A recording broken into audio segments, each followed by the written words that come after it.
say that we should not be told that we are having a challenge because of the Strait of Hormuz. Our fuel does not come from Iran. It doesn't go through the Strait of Hormuz. Our fuel is sold by ADNOC in Dubai and Saudi Aramco in Saudi Arabia.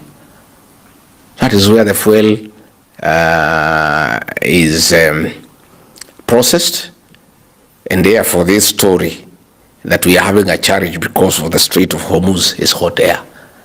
The issue, as I have explained, is that William Ruto has loaded very big profit in the landed cost of fuel, and that is the way to deal with it. Let me go to the issues of Turkana that would have sorted out the issues of petroleum in our country. William Ruto and Gulf Energy forced Tullow Oil to surrender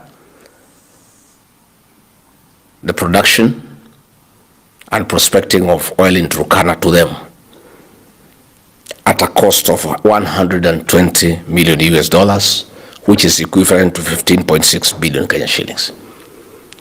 And that is why they have added so much profit in the landed cost of fuel to enable them pay this 15.6 billion to acquire full rights in the oil in Turkana. Gulf Oil and William Ruto created a forced debt with the Tullow Oil that they are supposed to pay 350 billion for full ownership, which is a lie. The final price was 120 million US dollars, which is equal to 15.6 billion. The US dollars 250 billion, equivalent to 350 Kenya shillings, billion shillings, is a lie. And this is where the catch is, that in 10 years, every barrel of oil gotten from Turkana will cost 100 US dollars. $85 will go towards paying this forced debt. Effectively, that money will go to William Ruto and Gulf Energy.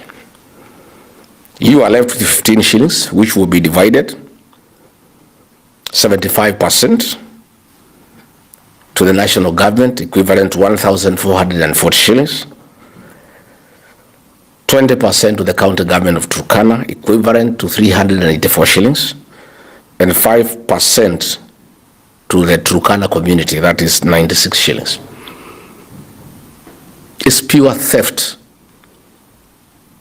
of a natural resource given by God to the people of Turkana, by William Ruto and Gulf Energy, to the disadvantage of the people of Turkana. Unfortunately, the people's representative, the members of parliament and the governor, with the exception of the senator, have been bought and compromised, and they cannot speak. We must therefore speak for the people of Turkana. These oil reserves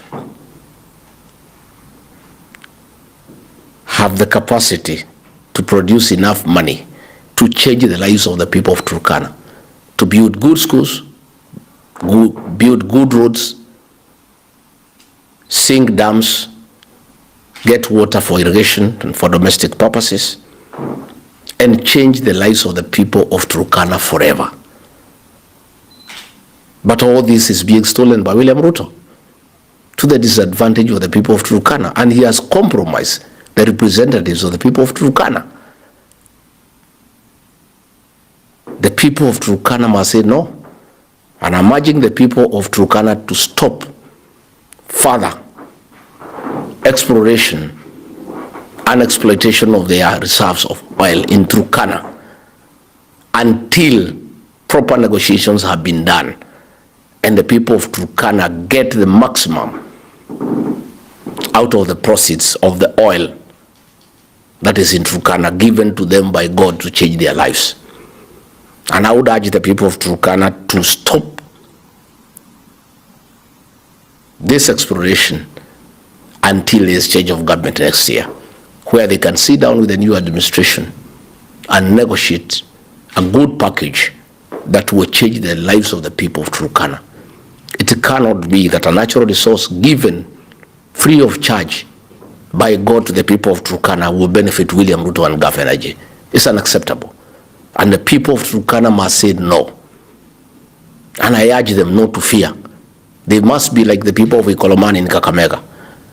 When William Ruto got some people to go and harvest their gold without adequate compensation to the people of Ikolomani in Kakamega, they stopped it. People organized themselves and said no. And this is what I'm urging the people of Turkana to do. I know I'll be accused of incitement. I'm guilty as charged.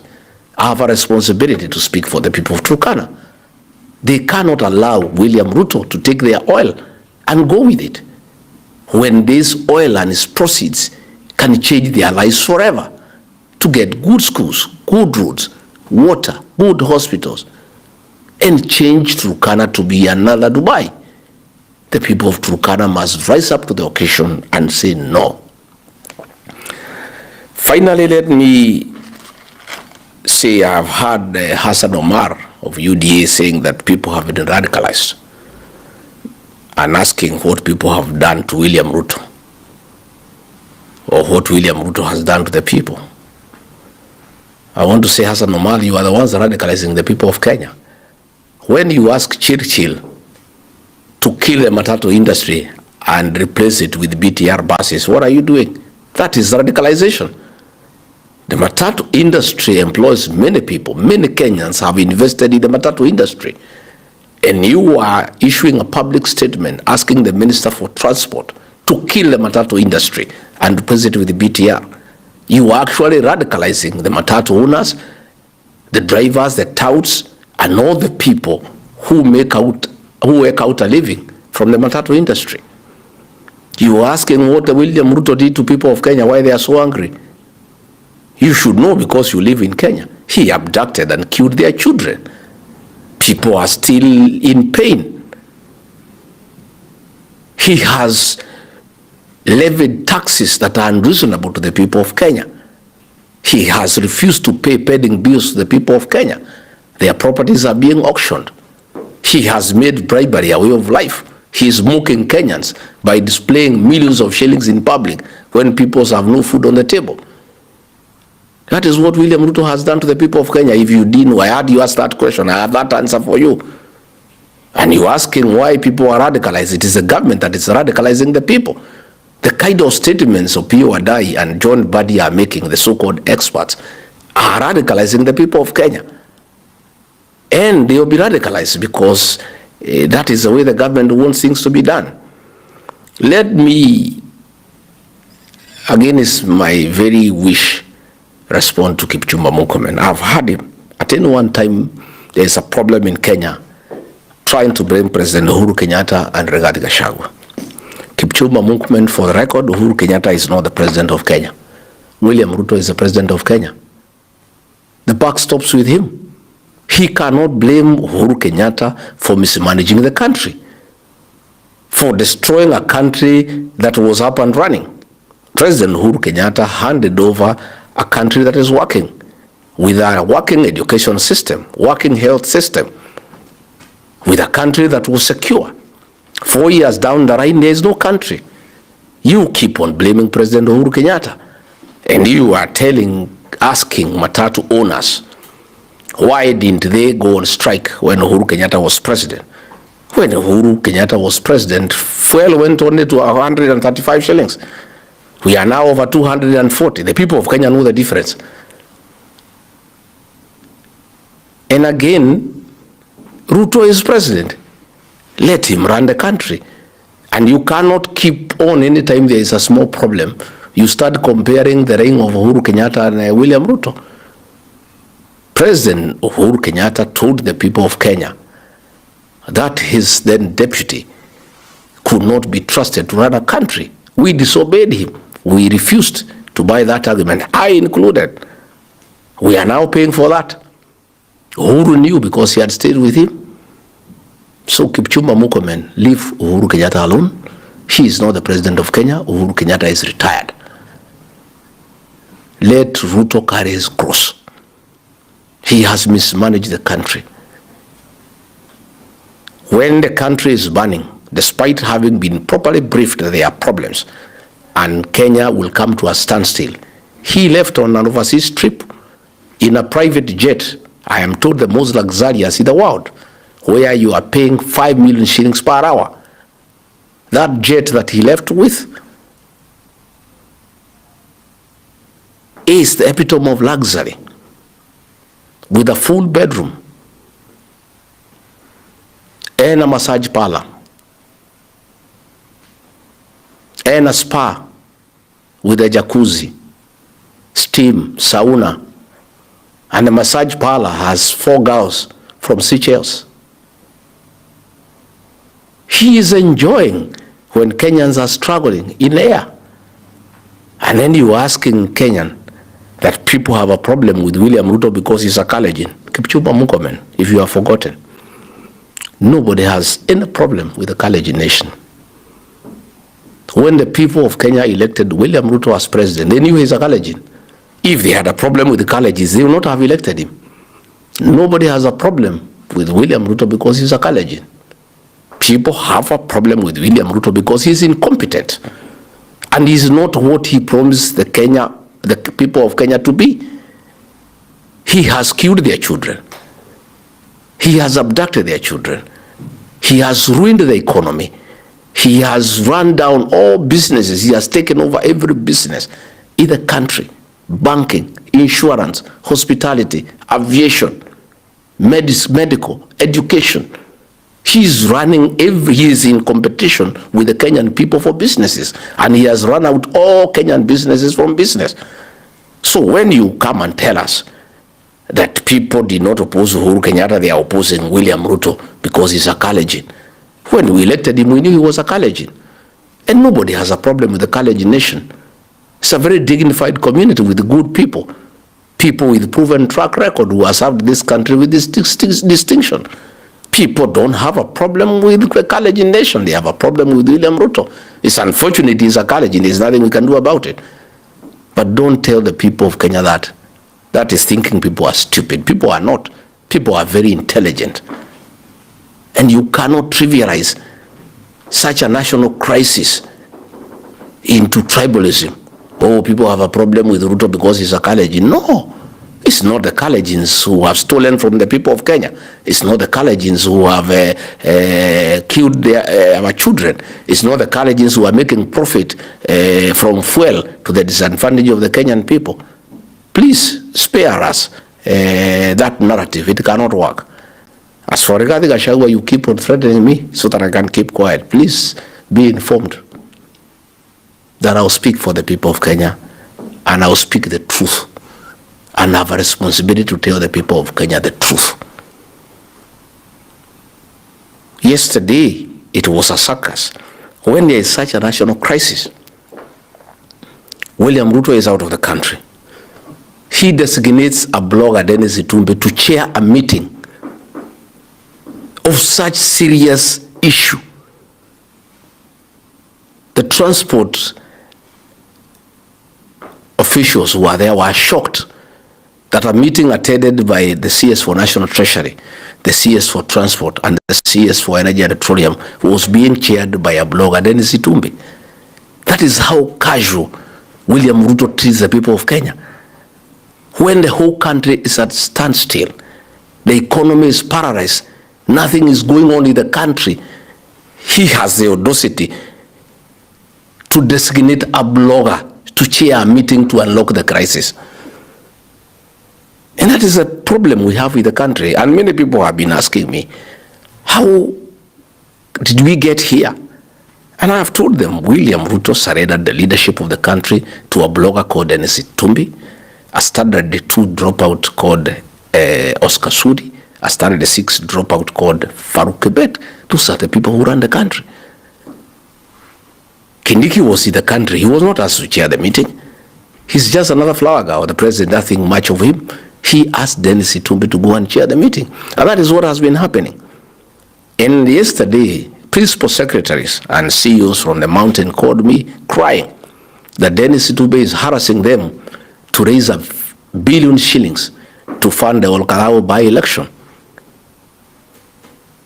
And every PS from the mountain has been forced to produce 20 million shillings to go and fund Olkalao by-election. Every CEO from the mountain has been asked to give 30 million shillings to fund the Olakalau by-election. And they are crying because they had to borrow similar amounts for the Bere by-election. Because these PSs and CEOs are arguing that ordinarily they would look for this money from contractors, but they cannot. William Ruto is the one who gives all the businesses to their state departments and their state corporations and deals with the contractors directly. So these PSs, these CEOs cannot ask for money from any contractor because they are dealing directly from William Ruto. So from Bere, they had to borrow the money from their friends. They are yet to pay. Now they are being intimidated. Dennis Itumbi has summoned them to an office. And you can't believe it, that the office that was purchased by government for retired President Mwai Kibaki, the third president of the Republic of Kenya, the greatest president Kenya has ever had, that office where Kibaki used to sit is where Dennis Itumbi is sitting. He is sitting on the chair Mwai Kibaki was sitting on. He is using the office that was being occupied by Mwai Kibaki. What disrespect to Mwai Kibaki and to the people of Kenya, that a blogger has been allocated the office that was occupied by the third president of the Republic of Kenya. And that is where the PSs and the CEOs of parastatals are being summoned by Dennis Itumbi. And he calls the president and puts him on speakerphone and says, I have told them your message. They are preparing. There is a lot of intimidation. PSs are crying. CEOs of parastatals are crying because of the level of extortion by William Ruto through Dennis Itumbi to fund by-elections in the mountain. This Dennis Itumbi, a blogger, is the one in charge of government, not Kindiki. When Ruto goes out of the country, he leaves Dennis Itumbi in charge. And you saw yesterday, the CS National Treasury is a very senior cabinet secretary with executive powers. But the meeting he is in is being chaired by Dennis Itumbi. Ordinarily, that meeting should have been chaired by the Deputy President, the fake one. Or, at least, the head of the public service, Felix Kosgei. But William Ruto, because of despising the people of Kenya, designates a blogger, Dennis Itumbi, to chair a meeting to unlock a crisis in his country when he is wallowing in luxury, in private jets, being massaged in air. That is the kind of joke that we have in our country.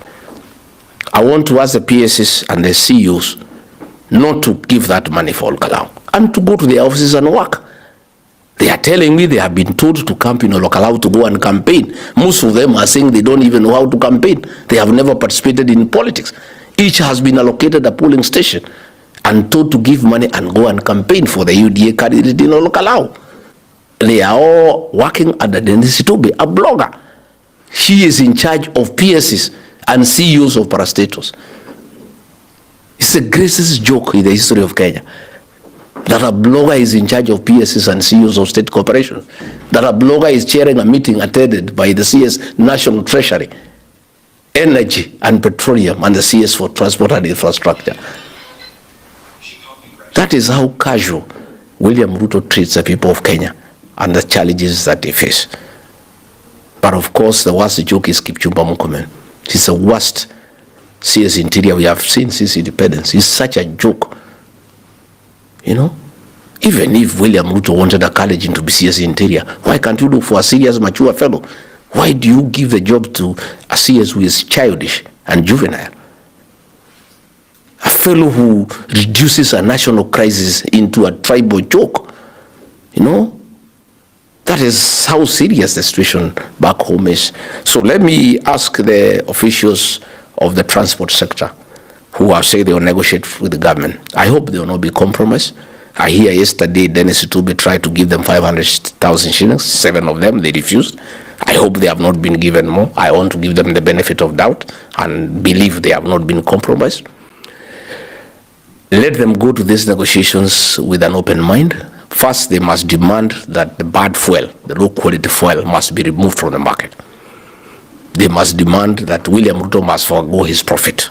They must demand that VAT must be brought to zero. They must demand that the 7 shillings for fuel levy must be removed. If they do that, fair enough, we proceed.